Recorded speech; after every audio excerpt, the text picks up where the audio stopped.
This is the first video of me being in my new apartment, away from IU, away from Bloomington.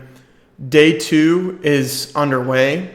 Day 1 was yesterday. I'm going to make it an effort to record a video every single day, journaling and documenting my journey as a brand new real estate agent in one of the richest cities in the entire Midwest of the United States. So, Monday, got a lot of work done. Had an open house, wasn't able to host it actually. The listing agent wasn't able to give me a lockbox code. She didn't message me or communicate with me, so it was a little awkward experience. But that stuff happens, and ultimately, I'm going to be learning a lot here. Hopefully the audio is much better, and apologies for my messed up hair. I am getting a haircut on Friday. It's just right now, I just have the worst bedhead, and I didn't brush my hair or anything. So this is what I get when I wake up. But I don't really think any of that matters. I really do think this video is really for just kind of documenting my journey right now and telling you guys what's been going on. So right now, I've had that stuff happen, hosting an open house. Right now, what I'm trying to do is I'm trying to implement a consistent routine, a strategies, and a system that I can implement every day and just stick with it for at least 30 days. And really hone in on finding lead generation strategies. I was told by my mentor that a sphere of influence is a great tactic. I 1,000,000,000% agree with that. However, I don't really see it as a proactive strategy that I can use that doesn't have a lot of variables. So for example, I can't see it as like a measurable, consistent routine. I look at it more like it can be very random and unpredictable. I could 100% be wrong on that though, so I'm going to end up speaking with her again next Wednesday when we have the next mentorship meeting and just kind of tell her my thoughts about everything. And right now I'm kind of leaning towards open houses for sure, and then potentially going into cold calling, and I know that I'm new and it's a challenge. It's just something I feel like is more quantifiable and something I can see myself doing every day. I was also able to get my cubicle, which is really cool, so now I actually have a space to work at the office. We're actually going to be relocating to a different building in around September, I believe. So during that time frame, it's going to be kind of a transition on moving up to the next office, which I think will be much better. I mean, we're moving to a more modern, more luxury office building than the one we're in right now, which is always a good thing. So that's my plan. My plan for today, I have 2 calendars. One is facing me right now, and I have one in my bedroom, and then in my office I have a calendar as well. So I like to make sure the dates and times are like right in front of me at all times. So what I have going on today is I'm doing the final part of my second base that I have. I'm going to put it in Command, which is my CRM. So I'm going to go ahead and get everybody that I know into my CRM and try to get their email, home address if I can, all that stuff, so I can start sending them letters and emails and stuff like that. I'm also going to be finding good scripts for open houses, so I'm going to be looking for scripts that I can use whenever I conduct my open houses every weekend. So that's going to be done today before I end up actually doing all these things tomorrow. I'd like to have open house scripts and stuff ready, before I actually end up working on Monday, so I know exactly what I'm doing. So that's going to be something I got to do today.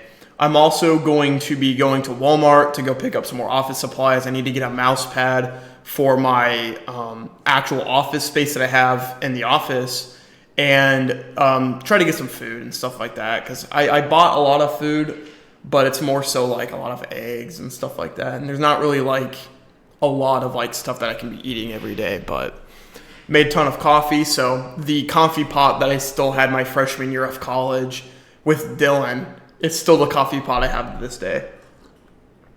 And you can see I still have my PGA stuff on because I was a PGA intern back in 2024. But I want this to be a continuing thing where I just be making YouTube videos documenting my journey and telling you guys what I'm up to, because ultimately you guys are my best accountability partners outside of my twin brother and people in the office. My biggest concerns I have right now is clubs, activities, places I can meet people. I'm looking to go to a new gym and a new church, and hopefully start going to church by next Sunday, and going to a gym and start getting to meet cool people and stuff like that. Unfortunately, Westfield doesn't really have many like bodybuilding gyms. A lot of it's CrossFit training, which is perfectly fine.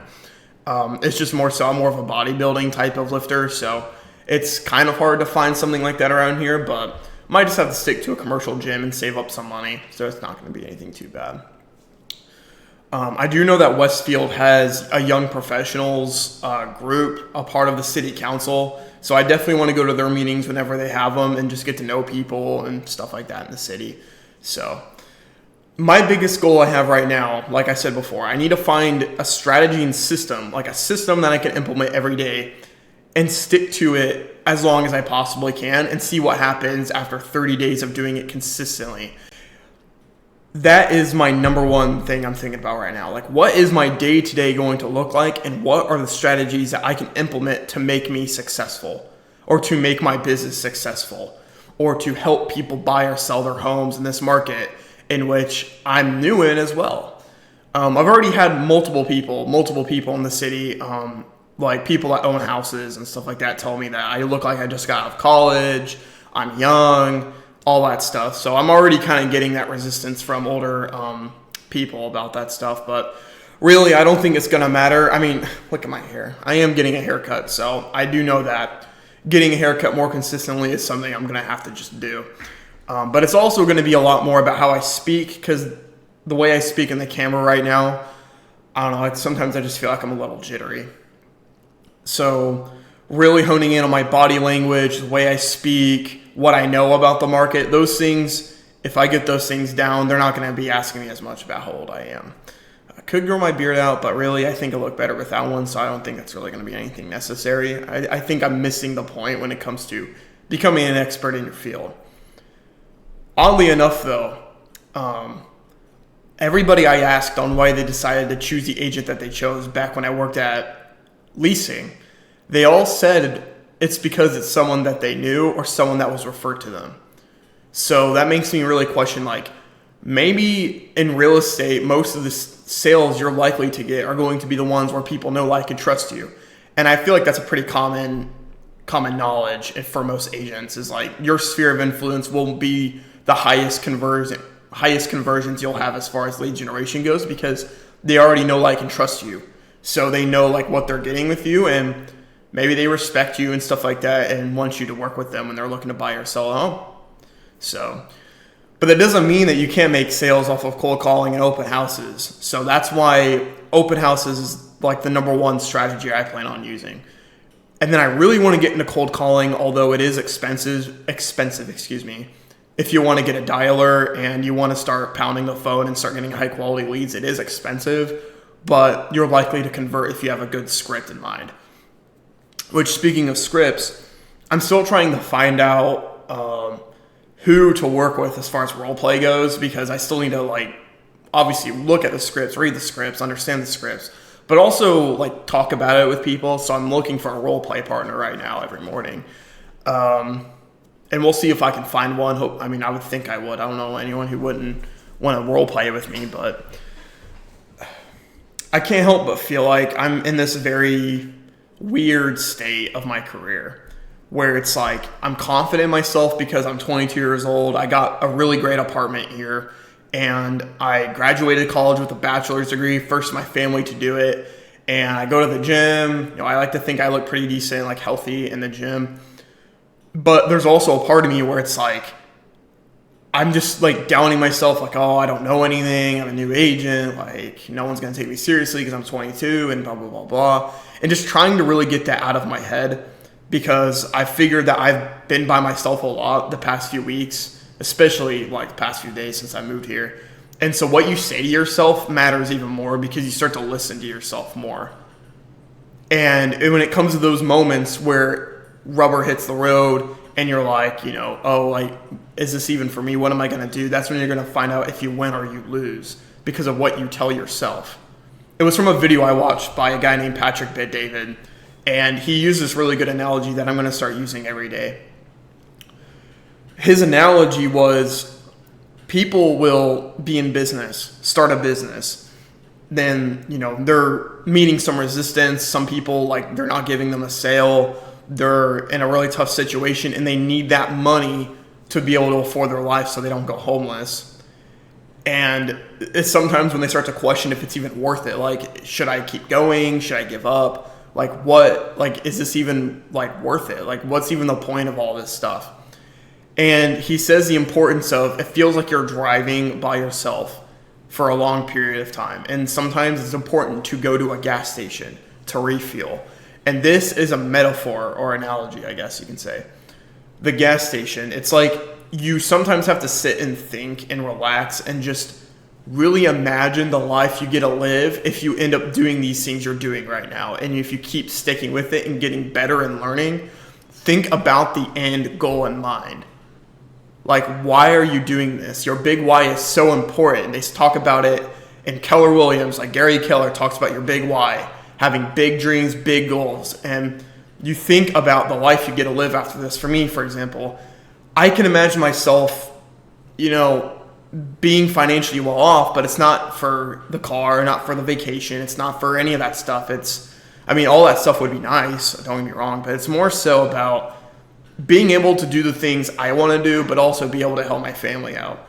So one day I want to be a published author. I want to write books. That's my thing. I love writing. I've always loved to write. That is the thing I really want to do, and I want to teach people what I've learned. So I can imagine that if I keep doing the work that I'm doing right now, I'm eventually going to be able to do that. Now, of course, I'm in the midst of writing a book right now about wealth, but of course, it's not going to be published until, I get everything figured out, and my story, I would say, would be concluded as far as what I can tell people about success and where I'm at. And right now, I'm not qualified to teach that, but I am writing it right now.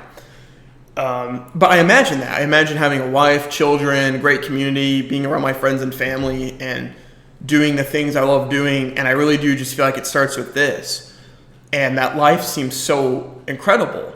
So sometimes I have to sit down and think about that life as I'm doing this right now, because most 22-year-olds don't really think much about this sort of stuff. I'm going to drink some coffee real quick.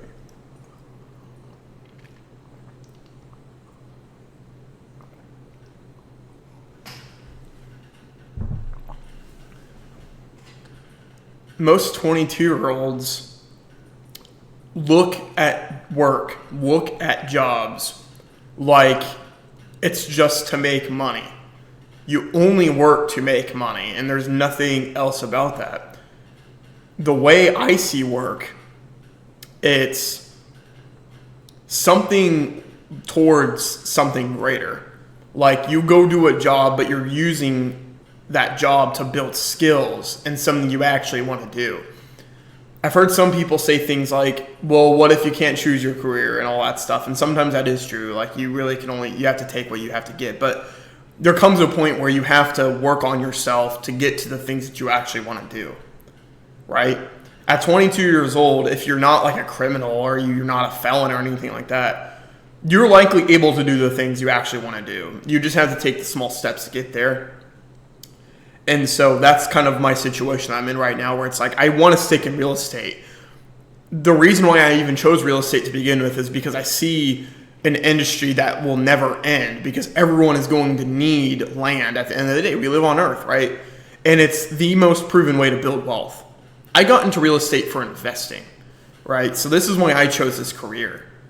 And I would like to think younger people like me who are in this industry feel the same way, where it's like, obviously I want to invest in real estate, and that's like what got me in here. But a career in real estate sales, I really do think is a good first step to that.